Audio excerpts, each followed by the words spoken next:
E aí, pessoal, nossa gratidão continua assim no coração, bem fortemente, porque eu sei que a aprendizagem ativa, teoria e prática tem sido um curso que tem impactado muita gente. E nós estamos nos momentos das exemplificações. Na aula passada, no vídeo passado, nós trabalhamos a PBL e hoje nós vamos falar um pouco sobre a sala de aula invertida, ou Flip Classroom. O que seria o Flip Classroom? É uma expressão inglesa que mostra como você pode trabalhar a sala de aula invertida. E, de acordo com Kinsey, a expansão das tecnologias educacionais também, e o crescimento populacional e a democratização das informações, nós precisamos, como professores, ter realmente uma mudança de paradigmas para atuarmos nos espaços de formação de pessoas. Ora, os alunos eles não estão igual aos alunos de 50 anos atrás, isso é evidente. Mas os professores eles estão na mesma continuidade de como trabalhavam há 50 anos atrás. Hoje o professor do século XXI, ele foi formado no século XX e pegou o ranço do século XIX e parece que a escola não consegue avançar, pelo menos nesse ponto. Aquela ideia de que você vai pegar uma classe enfileirada de alunos, os alunos todos atentos, aquele ideário, os alunos deveriam ler, os alunos deveriam estudar, os alunos deveriam gostar do conteúdo. Nós ficamos nesse discurso. E é um discurso relevante. Realmente os alunos deveriam ler, deveriam se interessar pelo conteúdo, deveriam ficar atentos às instruções do professor. Bem, mas se isso não acontece, você vai ficar parado? Então, as metodologias ativas na verdade, uma resposta para esse momento que nós estamos vivendo de indisciplina. Eu estive vendo alguns professores, algumas experiências de alguns professores nesse país que adotaram as metodologias ativas e entre as falas dos mesmos, eu pude perceber em alguns que eles afirmam que os alunos eles são amorosos. Não é a questão da falta de respeito com o professor, não é a questão deles serem não afetuosos, até existe afeto. O que está acontecendo na realidade é que eles não conseguem ficar parados, não conseguem, naquele espaço de aula, ficar concentrados nos conteúdos.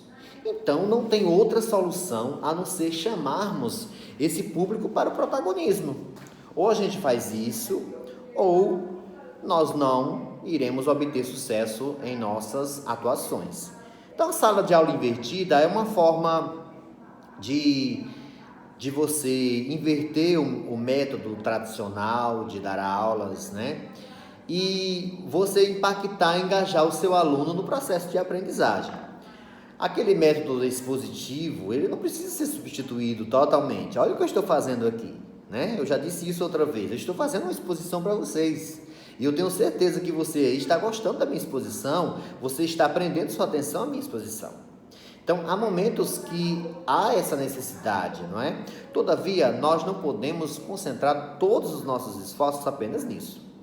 Veja só, o professor que adota apenas a aula expositiva, a aula fica monótona, e aí o aluno ele fica naquela passividade. Professor, e a atividade? Professor, e a nota? Então, são coisas, assim, muito pequenas que não são geradoras de aprendizagem. Eu queria, no material que eu passei para vocês, está disponível aí na sala de aula, na página 15, olha, tem vários modelos de jogos, de aplicativos que vocês podem usar. Inclusive, eu estou utilizando um desses jogos, que é o Quiz. Eu vi que a maior parte de vocês responderam o Quiz. Então, o que o Quiz revoluciona? Ora, eu posso revisitar o conteúdo, você revisita o conteúdo e de uma forma prazerosa, né? Naquele Quiz, e hoje eu vou fazer outro Quiz, tá? E naquele Quiz, vocês revisitaram o conteúdo, isso foi no módulo 1, de uma forma prazerosa e dentro daquele espaço de tempo. E é muito interessante isso, né? Então, assim, você coloca o aluno como protagonista, né? E tem outros aplicativos que você pode usar em sala de aula. Está tudo aqui, a gente não pode, nesse primeiro momento, fazer isso, mas eu prometo que nos próximos dias nós estaremos lançando novos cursos dentro dessa perspectiva e nós podemos realmente estar trabalhando com vocês ações, práticas, reflexões para que nós tenhamos mais sucesso em sala de aula. Aqui nós temos ferramentas adequadas para professores da educação básica, dependendo da sua área, se é ciência da natureza, se é outra área, ou se você é professor do ensino superior, ou apenas estudante de pedagogia ou outra licenciatura, você já pode ir se atendo a algum desses métodos. Não para que você, olha, pelo amor de Deus, não copie ipsis um método e aplique em seu contexto. Primeiro conheça a sua turma. E olha, pessoal, na próxima semana nós vamos falar sobre plano de aula. E eu estou muito ansioso por esse momento, porque o plano de aula, ele é um norteador da sua prática. Então nós vamos aprender passo a passo como fazer um plano de aula na perspectiva ativa. Tem outros, página 15 e 16 fala de todos os exemplos que nós podemos ter em termos de vários exemplos, né, de aplicativos que podem ser utilizados em sala de aula. Bem, e como funciona a sala de aula invertida? Como é que ela funciona? Bem, a ideia é que os alunos eles assimilem o conteúdo por meio de um ambiente virtual. É o que eu estou fazendo aqui, por exemplo. Eles assimilem o conteúdo por meio de um ambiente virtual. Ao chegar na aula presencial, já estejam cientes do assunto a ser desenvolvido. Então, o professor, ele antecipa, manda os conteúdos para o aluno, seja um vídeo, seja texto, para que os alunos tenham um contato com esses conteúdos.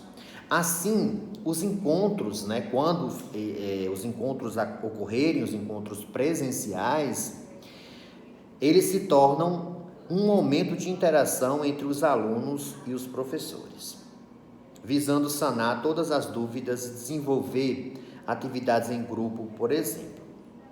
Aí você pode ficar pensando, professor Ivo Lavô, como que eu posso motivar os meus alunos a que possam ter esse contato com os conteúdos?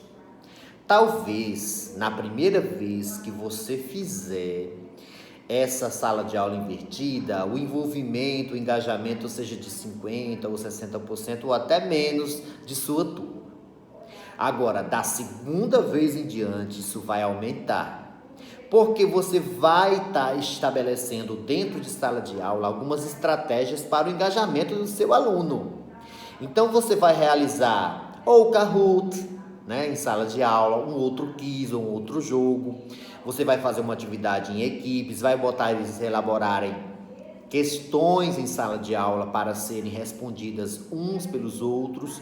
Uma série de coisas podem ser feitas e aí a aula fica muito mais dinâmica, muito mais atrativa, tá certo? Bem, quais são as vantagens da sala de aula? Você já aprendeu como é que ela funciona? Bem, a sala de aula invertida pode parecer uma coisa tão simples, e ela é uma coisa simples, e se tornar um projeto extraordinário. Ora, eu posso mandar um vídeo, e nesse vídeo eu já posso gerar no coração dos meus alunos uma interação, né? Eu posso fazer uma pergunta de suspense, eu posso ter uma competição saudável dentro de uma perspectiva saudável, onde todos possam aprender, todos possam competir, ficar realizados. Uma série de coisas podem ser feitas com a sala de aula invertida. Quais são as vantagens de ter a sala de aula invertida? Vou voltar mais uma vez. O que é a sala de aula invertida? Como é que ela funciona? Basicamente é isso. Você manda para o aluno o conteúdo de forma virtual. Então, se você é professor na modalidade presencial, você vai mandar o conteúdo antecipadamente. Se for um vídeo seu, melhor ainda, porque o aluno vai perceber o seu engajamento. O aluno não terá engajamento se você não estiver engajado. Então, um vídeo bem preparado, um vídeo show de bolice, você explana o conteúdo de uma forma bem simplificada, bem atrativa, e você envia também os textos para ele, seja qual for o nível desse aluno. Se for um aluno criança, né, um aluno da educação infantil ou do ensino fundamental, isso também é possível. Claro que você não vai mandar textos complexos, mas você pode mandar um contato inicial do conteúdo, que pode ser um vídeo seu, que pode ser figurinhas, enfim. Eu sei que eu estou incitando aí a criatividade de vocês, e eu tenho certeza que eu estou diante de um público muito criativo. Então, a sala de aula invertida é realmente uma ferramenta show de bolice para gerar o engajamento. E o engajamento é a salvação da educação. O engajamento é o ponto principal da aprendizagem ativa. Aliás, pense comigo, como que alguém pode aprender alguma coisa onde ele não é engajado com isso? Imagine só um ser humano aprender algo onde ele mesmo não é engajado. Então, o engajamento é a solução para a aprendizagem, e isso só pode acontecer se o professor viabilizar. E eu quero dizer para você, a sociedade exige que nós venhamos agir dessa forma. Então, qual é a vantagem? A abordagem requer que o aluno estude o tema em seu tempo e antes da aula presencial. Então, você vai elaborar as estratégias de trabalhar com a família, essa organização, né? Para que ele seja capaz de acompanhar as discussões e possa alcançar o maior aproveitamento das informações. O momento da aula presencial é o momento de você aprimorar aquele conteúdo. Dessa forma, o aluno precisa criar um senso de responsabilidade sobre o seu próprio tempo, sobre a gestão do tempo, sobre as formas de estudar e sobre o processo de aprender, né? Um dos principais benefícios desse método de ensino é a possibilidade de fomentar discussões mais avançadas em sua aula. E eu vou lhe garantir uma coisa: os alunos vão surpreender você. Os alunos vão surpreender você. E você vai ficar realizado e vai se tornar, eu vou botar uma aspa aqui, um viciado em metodologias ativas. Uma vez que o assunto foi previamente estudado pelo aluno, é possível gerar um nível de contato com esse saber, é possível que o debate seja mais elevado. Quantas de suas aulas você não começa com uma pergunta ou você faz uma exposição, sei lá, de 5, 10 minutos e aí você faz uma pergunta e ninguém responde? Fica aquele cri, cri, cri, cri, o famoso cri, cri. Isso acontece muito em sala de aula. Você diz: meu Deus, eu me preparei tanto, essa aula, eu preparei os slides, preparei os vídeos e ninguém responde nada. Tudo porque você não contou com o engajamento dos alunos. E o engajamento dos alunos só vai acontecer se as estratégias forem assertivas. Bem, eu quero ainda, na aula de hoje, no vídeo de hoje, falar sobre outra metodologia ativa que está aí no material de vocês. Veja que eu estou dando apenas 2 exemplos, né? A atividade baseada em problema, o PBL, e a sala de aula invertida. Nós vamos para o 3º exemplo, porque para mim são os mais relevantes. Não que esses exemplos sejam todos os exemplos de metodologias ativas que nós temos. Nós temos muitos outros, temos alguns inéditos, alguns elaborados por professores, como eu vou estar colocando para vocês, dando como um brinde, um bônus para vocês, um método chamado Método 300, de um professor brasileiro que ele tem se destacado muito e tem sido premiado internacionalmente por conta de sua metodologia. Nós temos também outro tipo de metodologia, que são os grupos operativos. O que são os grupos operativos. Bem, isso nasceu, esses grupos operativos começaram a ser sistematizados por Picon Riviere, um médico psiquiatra que, a partir de uma experiência no hospital em Buenos Aires, por ocasião de uma greve de enfermeiras, esta greve inviabilizava o tratamento.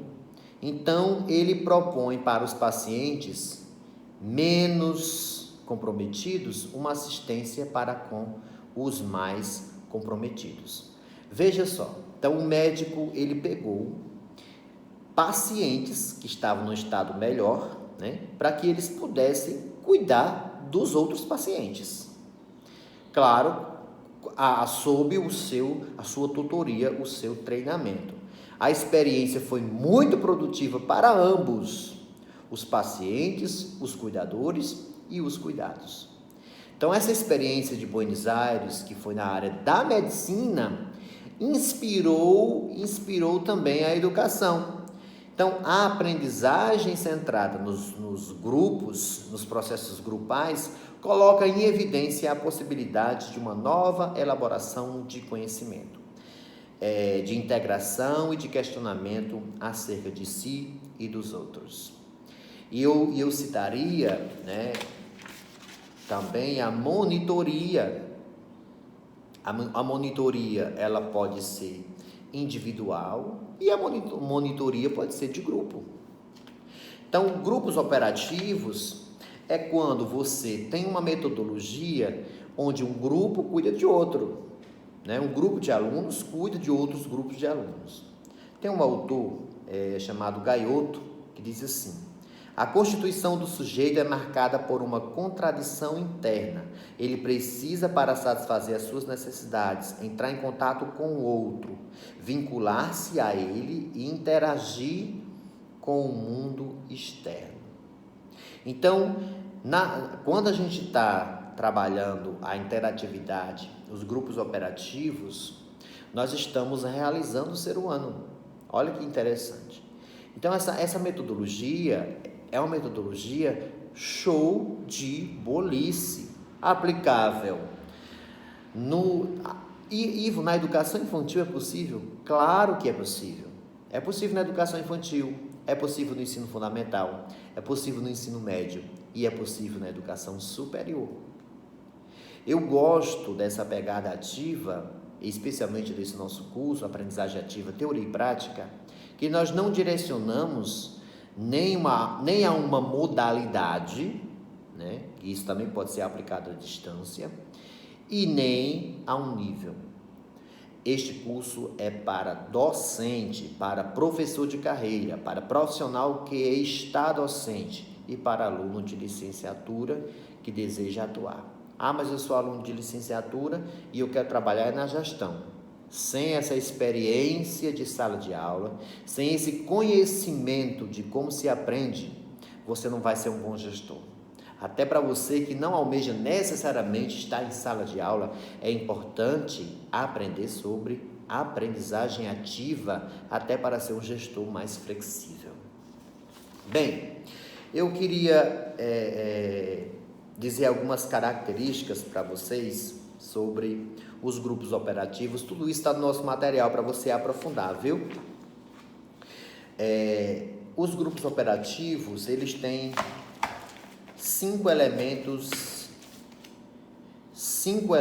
essenciais para que as atividades sejam show de bolice. Está no material de vocês. Primeiro, a interdependência positiva. Ou seja, não é aquela relação de dependência que você segrega. Esse sabe mais e esse sabe menos. Você como professor, precisa gestar esse espaço para que seja um espaço, uma ambiência de troca. Lembre-se que a luz, ela se multiplica a cada vez que é compartilhada. Do mesmo modo é o conhecimento. Não é porque um aluno tem mais habilidade numa área específica, ele é superior ao outro. Deixe isso muito bem claro. Não é superioridades, não é superioridade, é diversidade. É aprendendo na diversidade, habilidades, aptidões. E aí eu citaria para você estudar as inteligências múltiplas de Howard Gardner. Aliás, é o próximo curso que nós vamos oferecer. As inteligências múltiplas de Howard Gardner nos dá um conhecimento de que as pessoas, elas possuem aptidões e conhecimentos, saberes e habilidades diferenciadas. Uns se inclinam mais para a área da música, outros se inclinam mais para o raciocínio lógico matemático, outros têm uma questão linguística muito aflorada, mas não quer dizer que saiba mais ou que saiba menos. Simplesmente todos podem contribuir uns com os outros. E as últimas descobertas da neurociência, principalmente o conceito de plasticidade, nos leva a compreender que todos podem aprender. Todos podem aprender. Então, para você aprimorar, estude sobre neurociência, especialmente sobre o conceito de plasticidade. Estude sobre as inteligências múltiplas de Howard Gardner. Esses livros todos estão ali atrás. Aqui são os livros que eu uso diariamente. A biblioteca maior fica guardada lá em outro espaço. Aqui é porque eles são os meus companheiros, né? Ali está a neurociência, ali está Vygotsky, ali está Dewey, ali está a metodologia ativa, está a aprendizagem ativa, porque eu preciso desse aparato para que eu possa ser um professor show de bolice. Segundo, responsabilidade individual. O fato de ter um grupo, tá? Faça uma boa gestão, professor, para que não haja tantos corão, né? Porque em grupo, especialmente seminário, e aí eu vou mexer com vocês, professores da educação superior especialmente, nós temos muitos alunos que chegam, essa aí é minha parte, tudo isso é minha parte, o que é que eu vou dizer, né? Então, a responsabilidade individual é muito, muito importante, e não quer dizer que um vai aprender uma coisa, o outro vai aprender outra, não, todos têm que aprender tudo e todos têm que contribuir com todos. Interação entre colegas de classe, para que os grupos não sejam incitados à competição negativa. Habilidades interpessoais em grupos pequenos, ou seja, nós podemos mesclar os grupos, tá? Por isso que é importante você, professor, conhecer sobre as inteligências múltiplas de Howard Gardner, para não deixar um grupo tão homogêneo, deixar ele heterogêneo, para que aquelas muitas habilidades ali enriqueça cada vez mais o processo. Evolução individual e de grupo. O fato de ser grupo operativo, perceba não apenas a evolução do grupo, mas a evolução também do indivíduo dentro do grupo. Porque a educação sempre é para uma pessoa. Por mais que nós trabalhemos com 50 alunos em sala de aula, né, sempre estamos nos dirigindo a um ser humano, porque cada pessoa tem a sua particularidade, tá bom?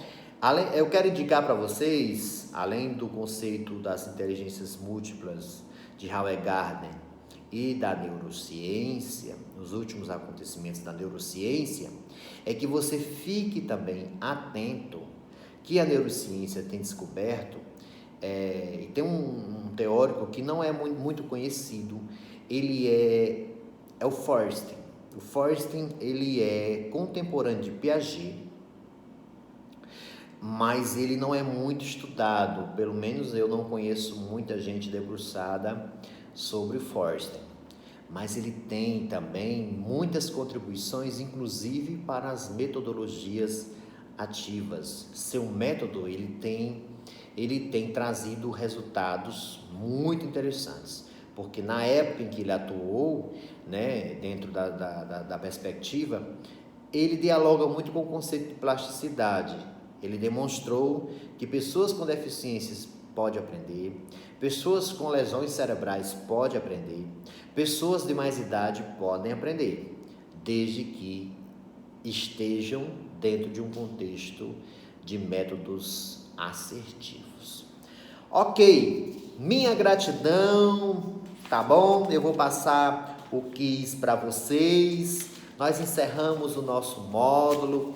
Estejam atentos aos comunicados que está lá no Google Classroom, nessa nossa interatividade. Vou passar para vocês algumas pesquisas para que vocês estejam respondendo sobre o nosso material, sobre o nosso curso.